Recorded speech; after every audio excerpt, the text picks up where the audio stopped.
마태복음 27장 27절로 56절입니다.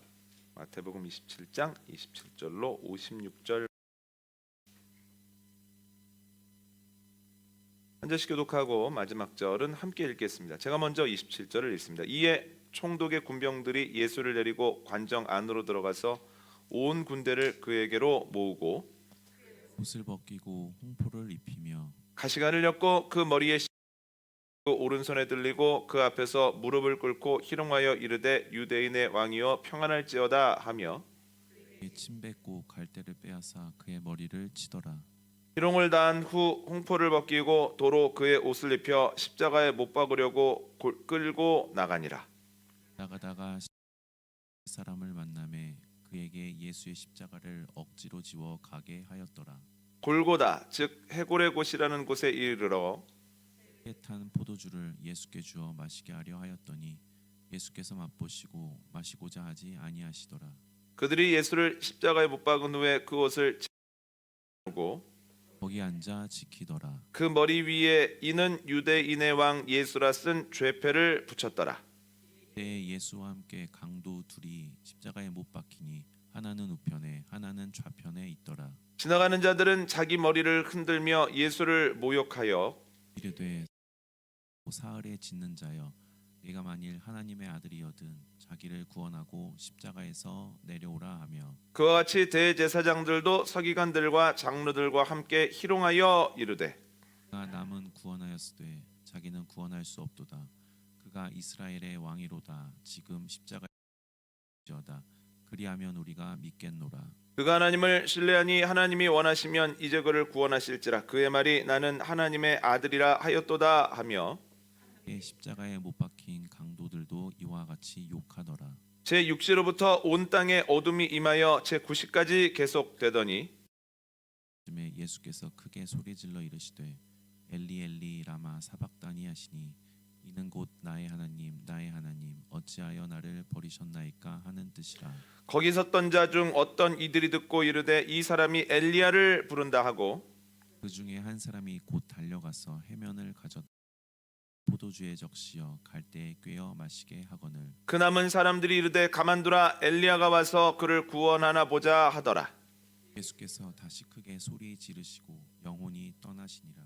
이에 성소 휘장이 위로부터 아래까지 찢어져 둘이 되고 땅이 진동하며 바위가 터지고 이며 자던 성도의 몸이 많이 일어나되 예수의 부활 후에 그들이 무덤에서 나와서 거룩한 성에 들어가 많은 사람에게 보이니라. 백부장과 및 함께 예수를 지키던 자들이 지진과 그 일어난 일들을 보고 심히 두려워하여 이르되 이는 진실로 하나님의 아들이었도다.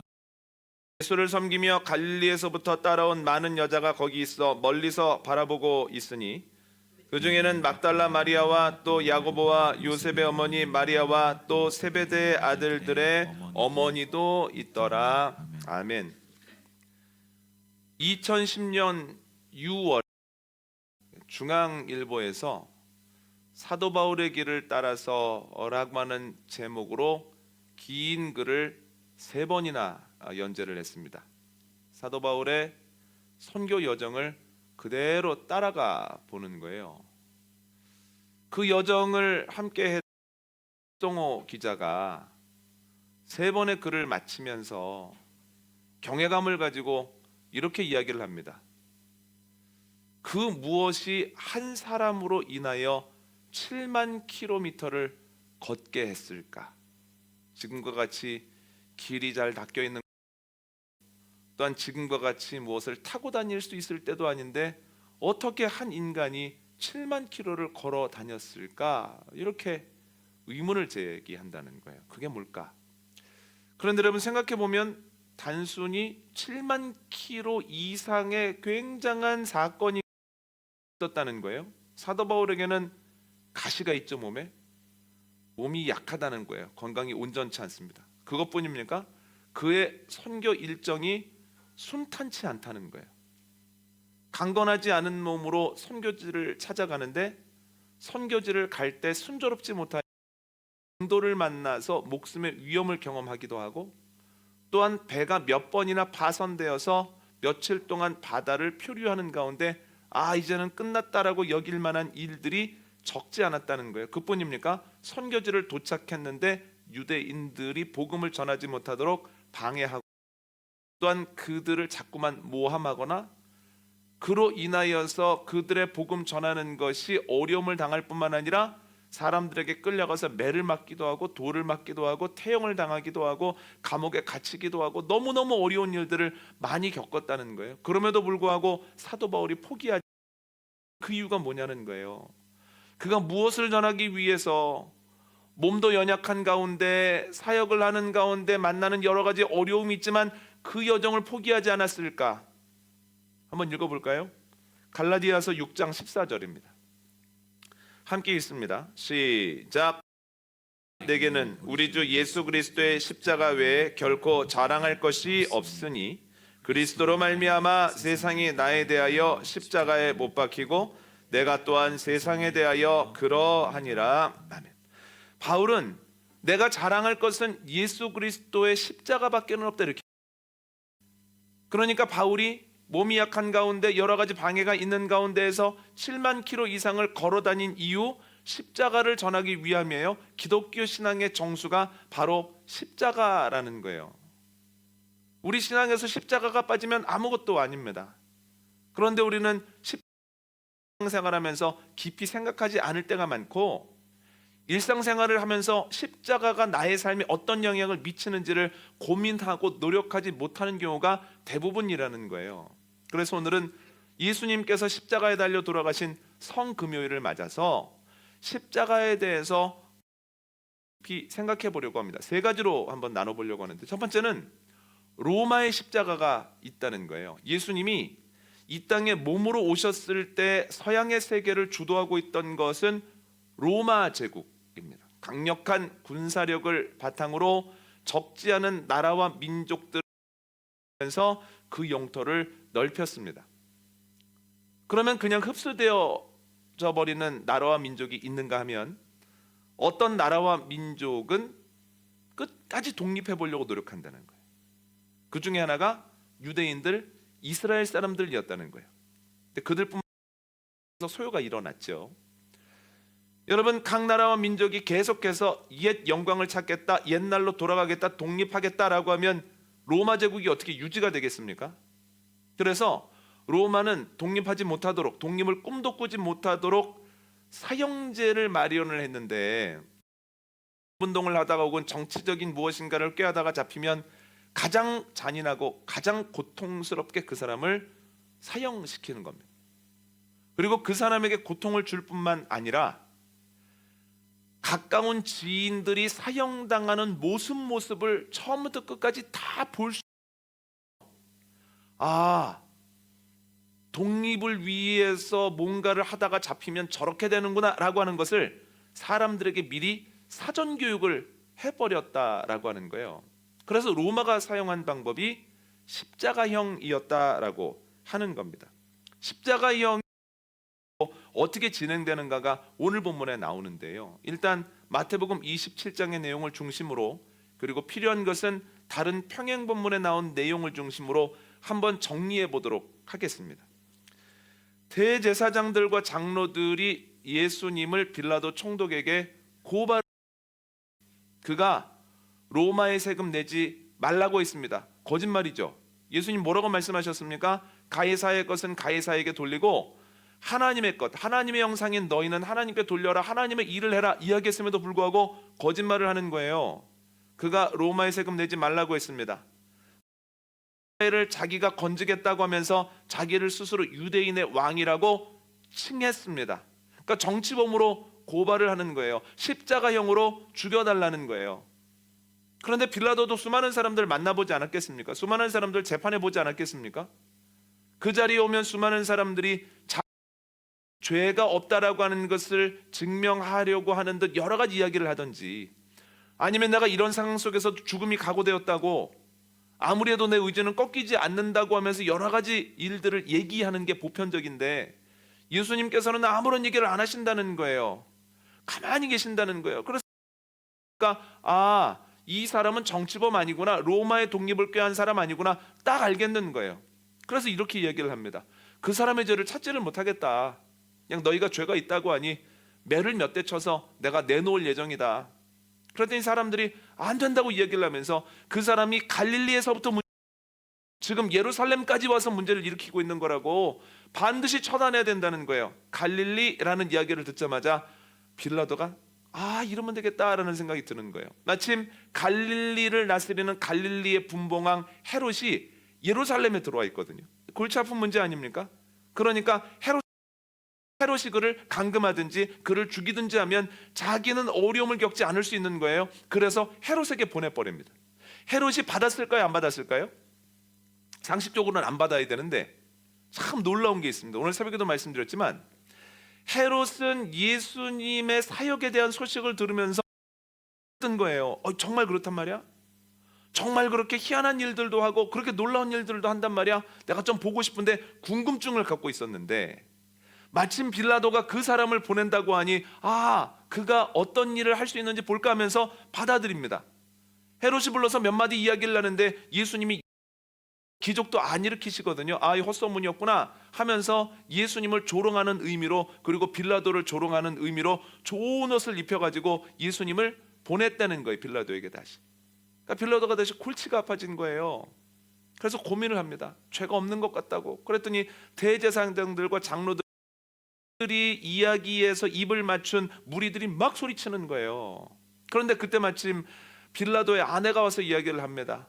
제가 어젯밤 꿈에 저 사람에 대한 내용을 꿨는데 저 사람 죄 없습니다. 저 사람 무고한데 죽이지 맙시다. 저 사람을 죽여서 괜히 그 피로 우리가 뒤집어 쓰지 맙시다. 안 되겠네.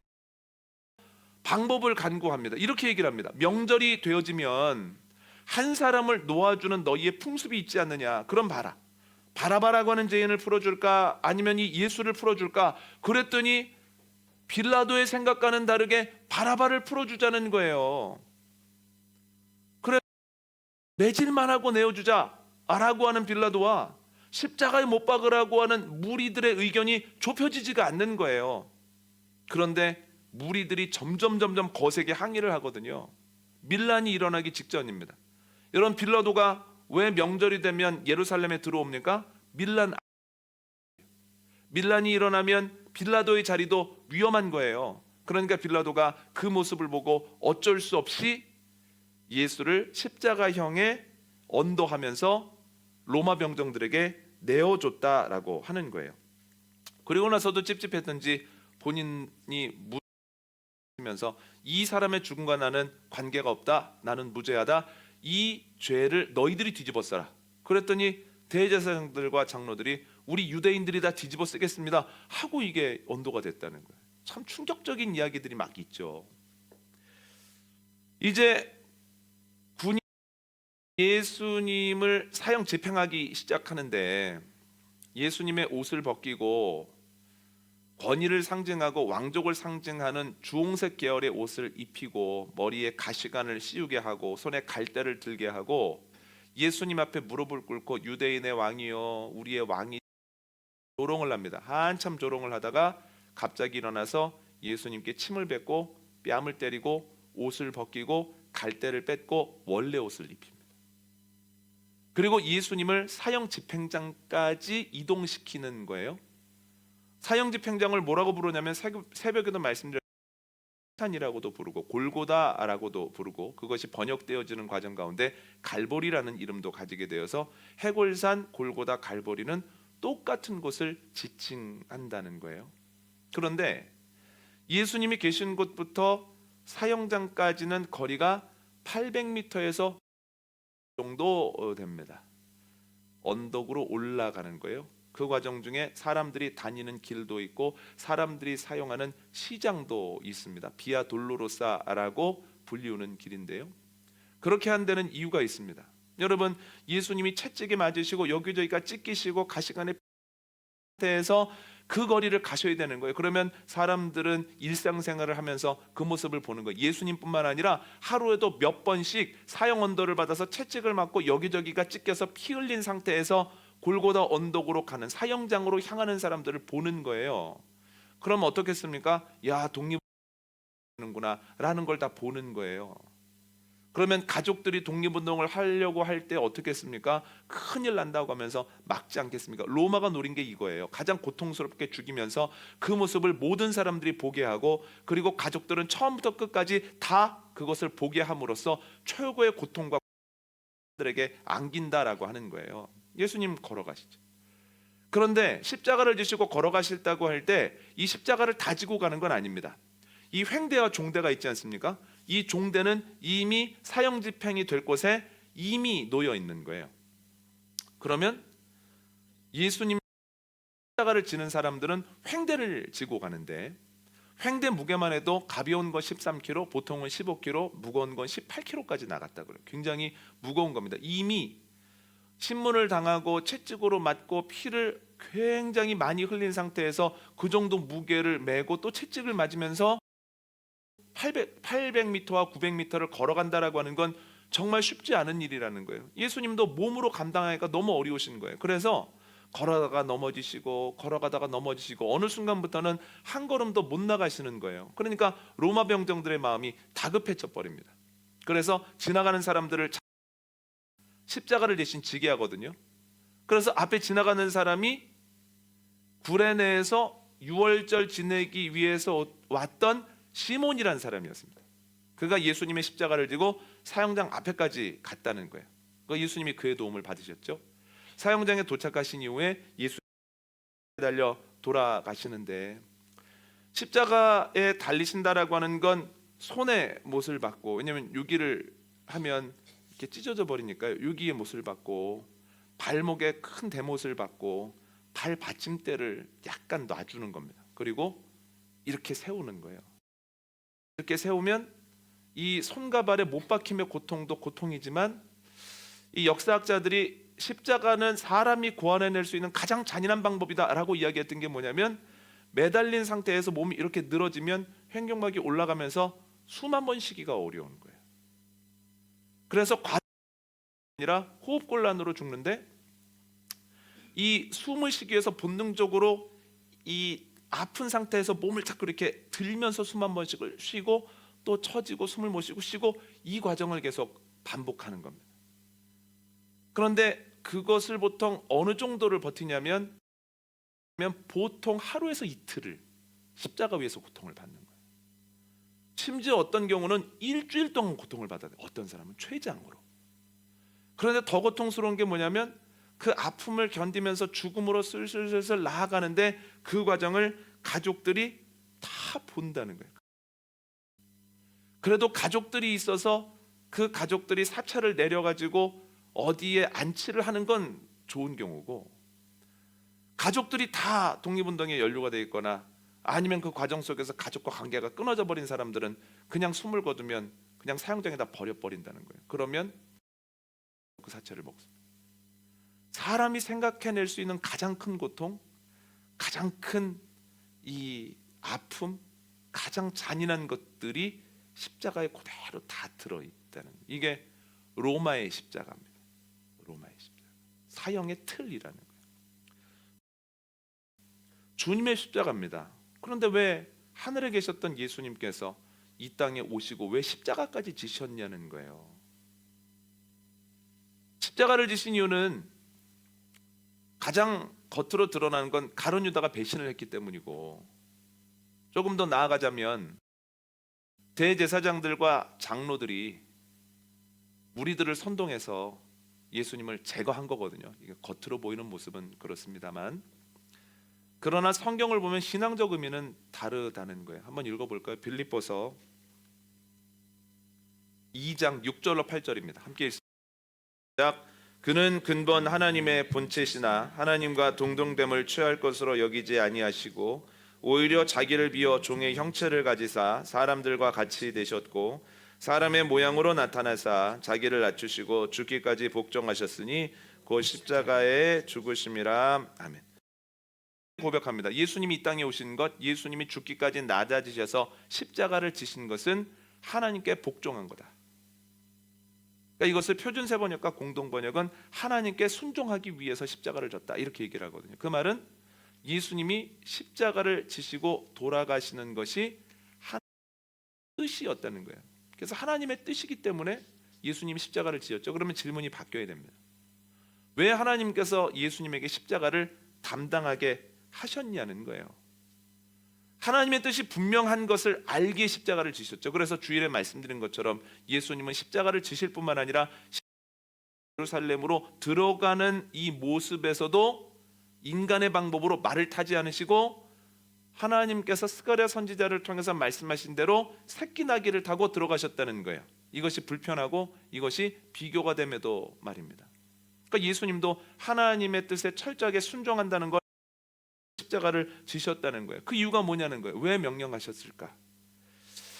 예수 그리스도의 십자가를 통해서 하나님이 어떤 일들을 하셨는지를 보면 왜 십자가를 지게 하셨는지를 알 수 있습니다. 두 가지로 정리를 해봤는데, 첫 번째는 뭐냐면 십자가를 통해서 우리가 하나님께 나아갈 수 있게, 한번 50절과 51절 한번 읽어볼까요?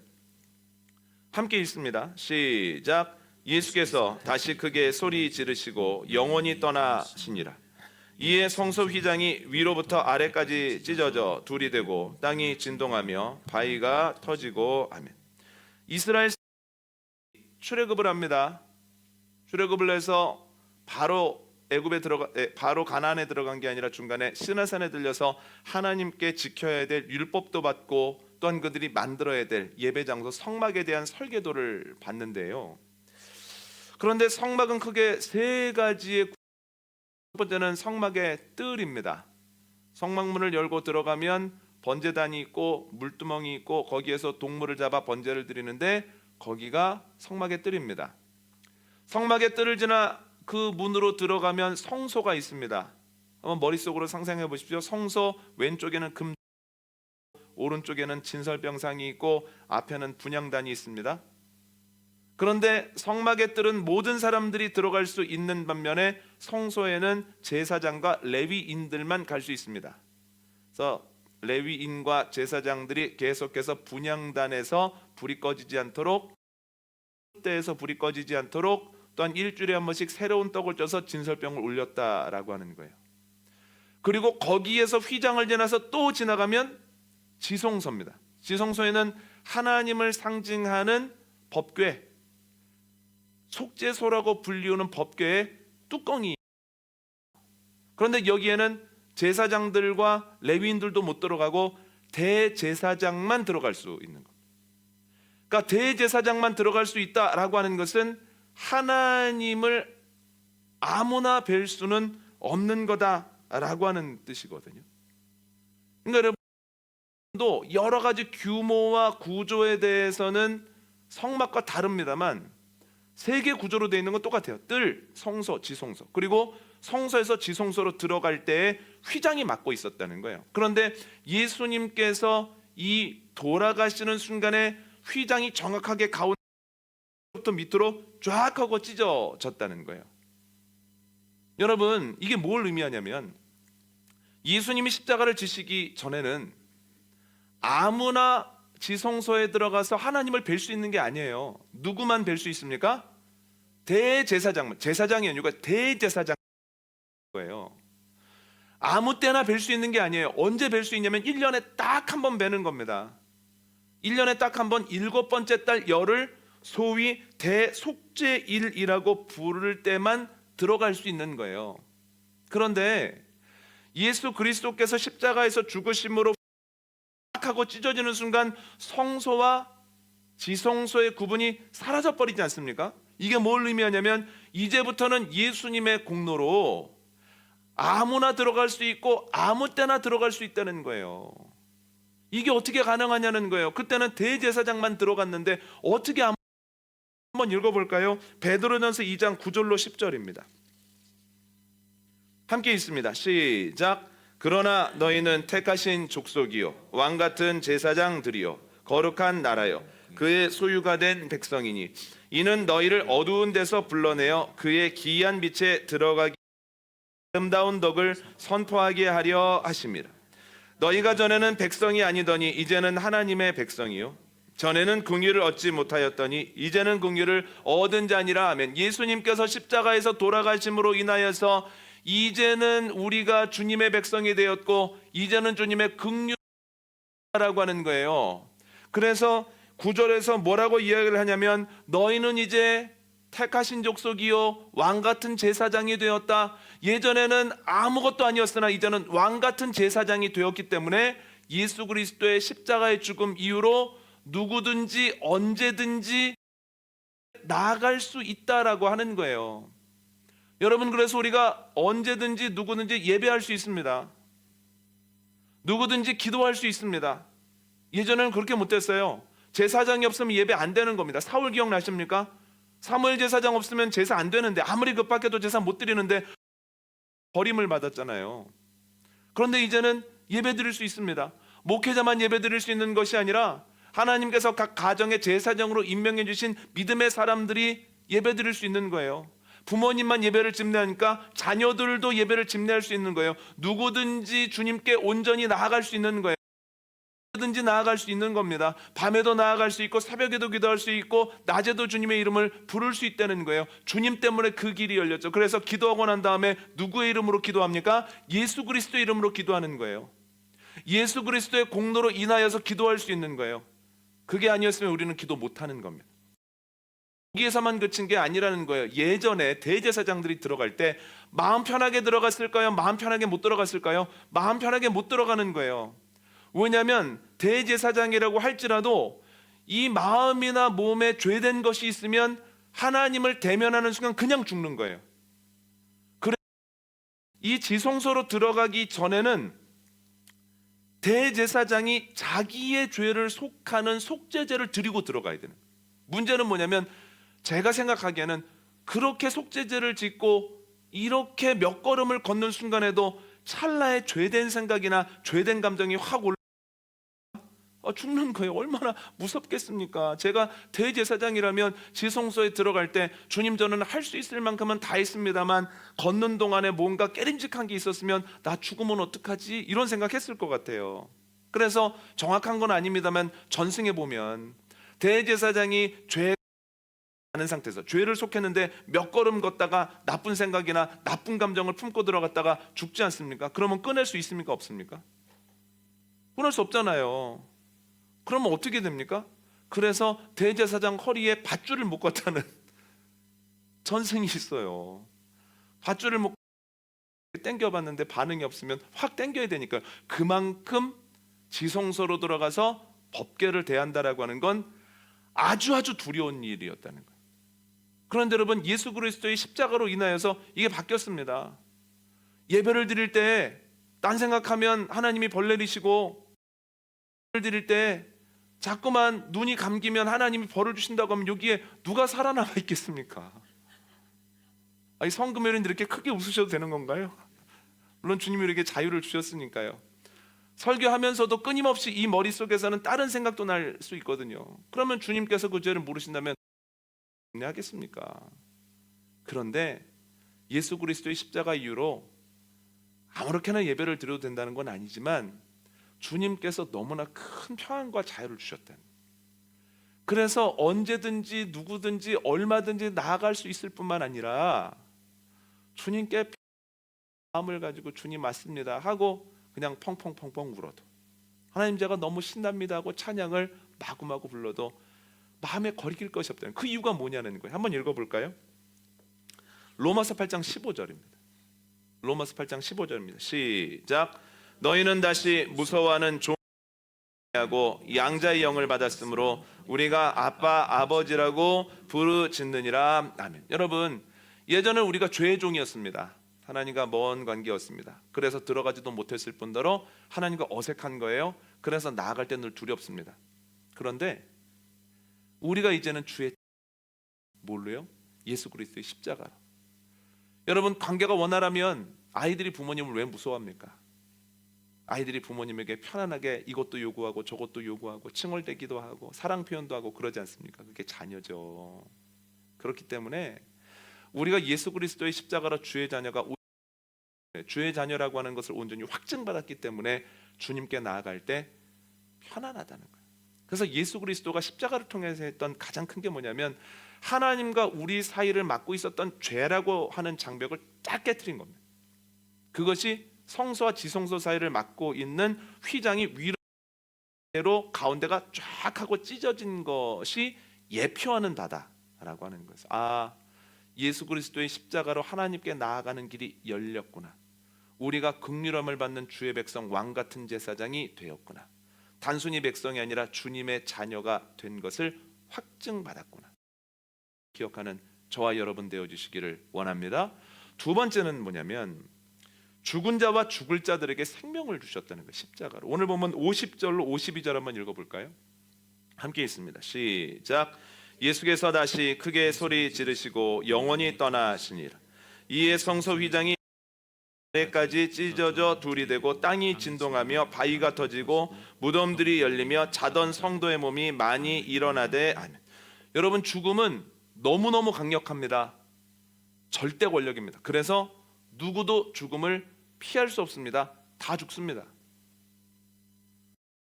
누구도 죽음을 이길 수 없습니다. 죽은 이후에는 돌아올 수 없다는 거예요. 그런데 여러분, 예수님께서 십자가에서 숨을 거두셨을 때 하나님이 어떤 현상을 보여주시냐면 지진이 일어나게 하시고 지진과 더불어서 바위가 무덤이 깨어져서 잠자던 자들 몇이 일어나서 예루살렘 성읍을 돌아다니더라는 거예요. 여러분, 땅은 흔들려도 죽음의 권세는 흔들리지 않았었습니다. 바위는 깨질망정 죽음의 권력은 깨지지 않는 거예요. 그런데 주님께서 뭘 보여주신 거냐면 흔들리지 않을 것 같았던 죽음의 권세가 흔들리고 깨지지 않을 것 같았던 죽음의 능력이 예수 그리스도의 십자가로 인하여서 깨진다는 걸 보여주시는 거예요. 여러분, 그래서 예수님이 십자가에서 달려 돌아가실 때 이긴 사람들이 나타남으로 인해서 주님께서 뭘 보여주십니까? 예수님의 십자가가 죽음을 흔들고 죽음을 깨트리고 죽음을 이겼다라고 하는 것을 알려주셨다라고 하는 거죠. 여러분, 그뿐만 아니라 우리도 그 죽음을 이기신 주님 안에 있을 때 우리도 죽음의 권세를 이길 수 있다는 거예요. 아멘입니까? 이게 십자가의 의미입니다. 정리하자면 예수님은 십자가로 하나님께 나아가는 길을 여셨고 또한 우리가 이길 수 없고 흔들 수 없었던 죽음을 깨트리시고 이기셨다는 거예요. 그래서 하나님이 예수 그리스도에게 하셨고 주님께서 죽기까지 순종하셨다는 거예요. 이것이 예수 그리스도의 십자가의 의미입니다. 로마의 십자가 의미는 얼마나 아프셨을까, 얼마나 고통스러우셨을까, 얼마나 애절했을까라고 하는 것에 멈추지만 그러나 예수님의 십자가는 그로 인하여 길이 열리고 그로 인하여서 죽음을 이길 수 있게 예수님의 십자가의 의미라는 거예요. 세 번째는 뭐냐면 우리의 십자가입니다. 그러면 그 십자가가 우리에게 어떤 의미를 갖는 거냐, 우리가 그 십자가 안에서 어떻게 살아야 되는 거냐, 두 가지만 생각을 해볼 텐데, 첫 번째는 우리에게 희망이 생겼다는 거예요. 십자가를 통해서. 로마서 3장 한번 읽어볼까요? 로마서 3장 9절로 12절입니다. 함께 읽습니다. 시작. 그러면 어떠하냐? 우리는 나으냐? 결코 아니라. 유대인이나 헬라인이나 다 죄 아래에 있다고 우리가 이미 선언하였느니라. 기록된 바 의인은 없나니 하나도 없으며 깨닫는 자도 없고 다 치우쳐 함께 무익하게 되고 선을 행하는 자는 없나니 하나도 없도다. 아멘. 바울은 모든 사람이 죄 아래에 있다고 다 치우쳐 있다라고 이야기를 합니다. 다시 말하면 죄를 벗어날 수 없고 죄의 영향력에서 벗어나 하나님께 온전히 나아갈 수 없다는 거예요. 치우쳐 있는 사람들끼리 다고 해서 치우침이 고쳐지지 않는다, 보완되지 않는다라고 분명히 이야기를 하고 있습니다. 그래서 한 신학자는 이렇게 얘기를 했습니다. 우리에게 자유의지가 있지만 자유의지는 죄 지을 자유만 있을 뿐이다. 우리가 죄를 짓느냐 어떤 죄를 짓느냐만 정할 뿐이지 우리가 선한 길을 걸어갈 거냐는 우리가 정할 수 없다. 우리의 능력 밖의 일이다라고 이야기를 했거든요. 우리에게 선한 일을 행할 능력만 없습니까? 주님께 나아갈 자격도 없다는 거예요. 구약시대 사람들이 대제사장이 아니면 대속죄일이 아니면 주님의 지성소로 나아가 법궤를 마주대할 수 없었던 것처럼 우리는 할 수 있는 능력도 없고 나아갈 자격도 없었다는 거예요. 십자가 이전까지는. 그러나 여러분, 이것은 단순히 교리적인 것이 아니라 바울의 처절한 경험이기도 했다라는 거예요. 한번 읽어볼까요? 바울의 고백을. 로마서 7장 17절로 20절입니다. 시작. 이제는 그것을 행하는 자가 내가 아니요 거하는 죄니라. 내 속 곧 내 육신에 선한 것이 거하지 아니하는 줄을 아노니 원함은 내게 있으나 선을 행하는 것은 없노라. 내가 원하는 바 선은 행하지 아니하고 도리어 원하지 아니하는 바 악을 행하는도다. 만일 내가 원하지 아니하는 그것을 하면 이를 행하는 자는 내 속에 거하는 죄니라. 아멘. 바울은 자신이 아무리 노력을 해도 죄 짓게 되어지는 것을 보면서 이렇게까지 얘기를 합니다. 이제 죄를 짓는 것은 내가 아니라 내 안에 있는 죄다. 내가 아무리 노력을 해도 이걸 막아낼 수가 없다. 하는 일마다 라고 하면서 뭐라고까지 얘기를 하냐면 오라 나는 곤고한 자로다 얘기하고, 곤고한 자라고 하는 것은 불쌍한 사람이다 라는 뜻입니다. 난 참 불쌍한 사람이다. 하나님의 말씀대로 살아보려고 하는데 이렇게 안 되는구나. 내가 날 때부터 바리새인이고, 바리새인 유대인 중에 유대인인데 율법의 교육을 누구보다도 정통으로 받았는데 지켜보려고 힘을 쓰는데 이렇게 안 되는구나. 나는 진짜 불쌍한 사람이다, 무가치한 사람이다 라고 이야기를 하거든요. 그런데 예수 그리스도의 십자가로 이게 바뀌었다는 거예요.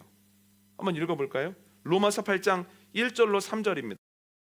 자, 그러므로 이제 그리스도 예수 안에 있는 자에게는 결코 정죄함이 없나니 이는 그리스도 예수 안에 있는 생명의 성령의 법이 죄와 사망의 법에서 너를 해방하였습니다. 율법이 육신으로 말미암아 연약하여 할 수 없는 그것을 하나님은 하시나니 곧 자기 아들을 죄 있는 육신의 모양으로 보내어 육신의 죄를 정하사. 아멘. 동일한 구절을 공동 번역으로 한번 읽어볼까요? 함께 읽습니다. 시작. 그러므로 이제 그리스도 예수와 함께 사는 사람들은 결코 단죄받는 일이 없습니다. 그것은 그리스도 예수와 함께 하는 성령의 법이 나를 죄와 죽음의 법에서 해방시켜 주었기 때문입니다. 인간의 본성이 약하기 때문에 율법이 이룩할 수 없었던 것을 하나님께서 이룩하셨습니다. 하나님께서는 당신의 아들을 죄 많은 인간의 모습으로 보내어 그 육체를 죽이심으로써 죄를 없이 하셨습니다. 아멘. 예수 그리스도의 십자가 이전에는 죄를 지을 수밖에 없었다는 것. 유대인의 경우에는 율법을 받았죠. 율법을 알죠. 그러나 율법 조항이 너무나 많아서 그 율법 조항을 하나도 어기지 않거나 한 번도 어기지 않는 건 불가능하다는 거예요. 그래서 죄의 사슬에 계속 묶여 있죠. 이방인의 에 따르면 율법을 받지 못했기 때문에 하나님께서 그 안에 찔리는 것, 양심을 주셨거든요. 그런데 평생 살면서 양심에 찔리지 않는 경우는 없다는 거예요. 양심에 찔리지 않는 경우는 이미 그 양심이 기능을 상실했다는 거예요. 그래서 죄 짓지 않는 사람, 죄 지을 수 없는 사람은 없다는 놀라운 게 있습니다.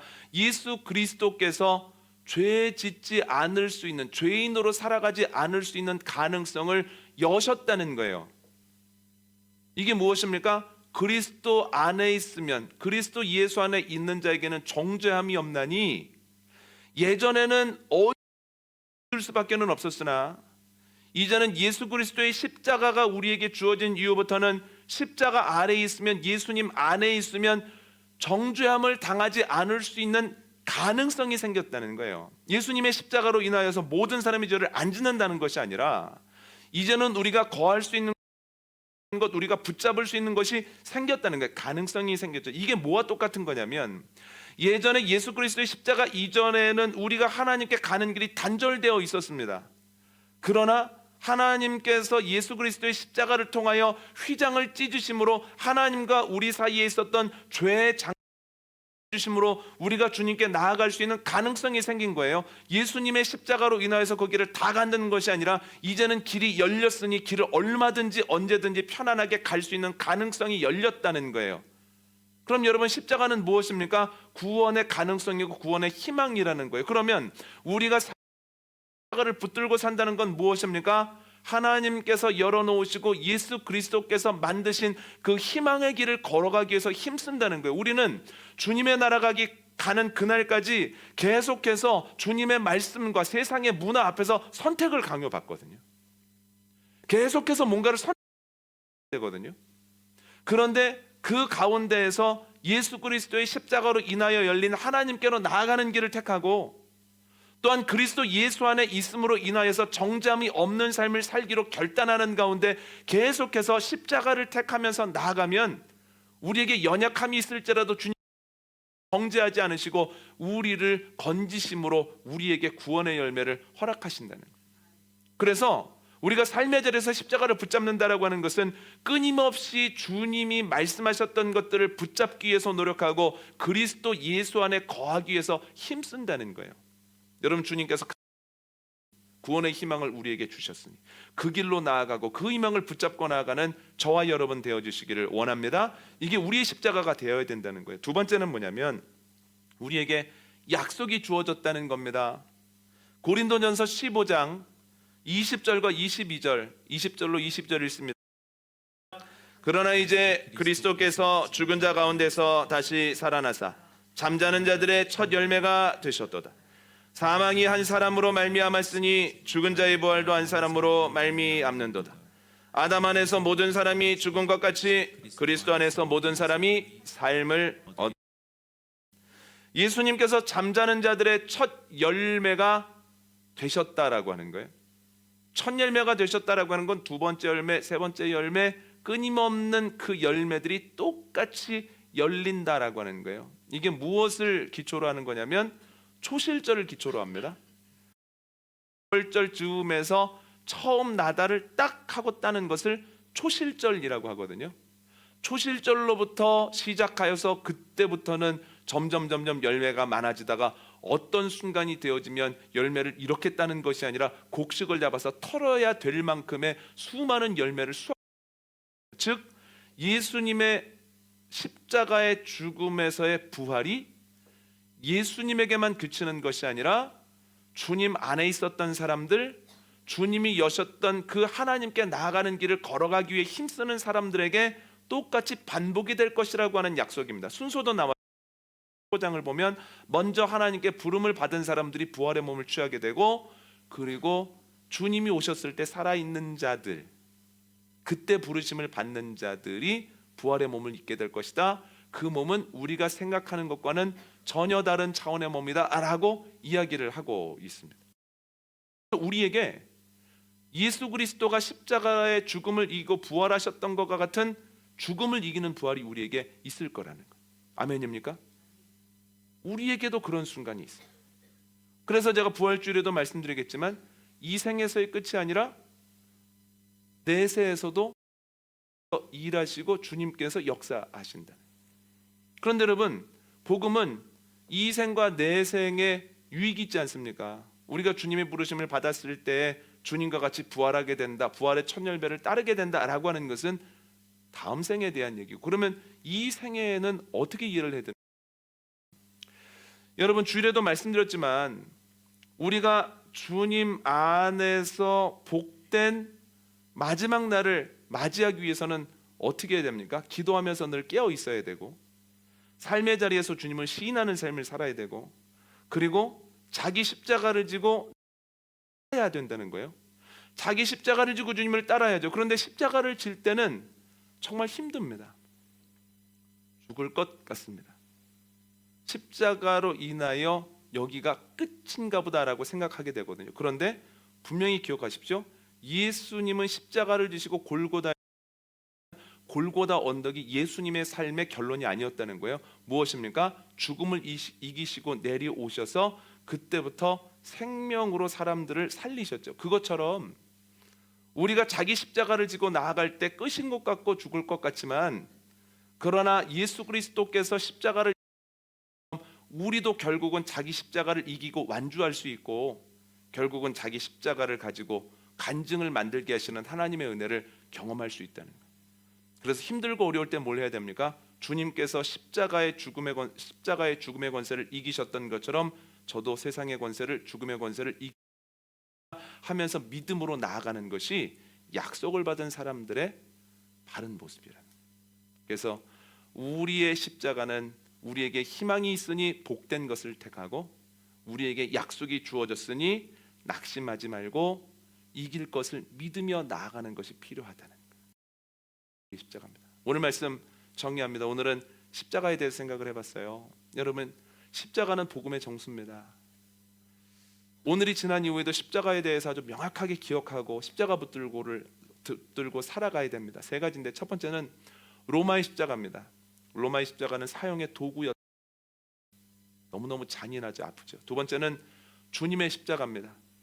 주님께서는 그 십자가를 통해서 하나님께 나아가는 길을 여시고 또한 죽음도 깨뜨리셨다는 거예요. 세 번째는 우리의 십자가입니다. 주님이 길을 여심으로 우리가 그 길을 선택할 수 있는 희망을 갖게 되었고, 또한 여러 가지 은혜를 허락하여 주심으로 주님의 은혜 안에 거할 수 있는 선택권을 주셨다는 거예요. 그래서 우리가 삶의 자리에서 그 희망대로 좋은 것 택해야 되는 거예요. 두 번째는 뭐냐면 주님께서 너희도 나를 따라 죽음을 이길 것이다라고 약속을 주셨기 때문에 우리가 주님 따라 죽음의 권세를 이길 것을 기억하는 가운데 힘들 때도 인내해야 된다는, 좋은 것을 택하고 어려울 때 인내하고, 이것이 십자가를 붙들고 사는 삶인 줄 믿습니다.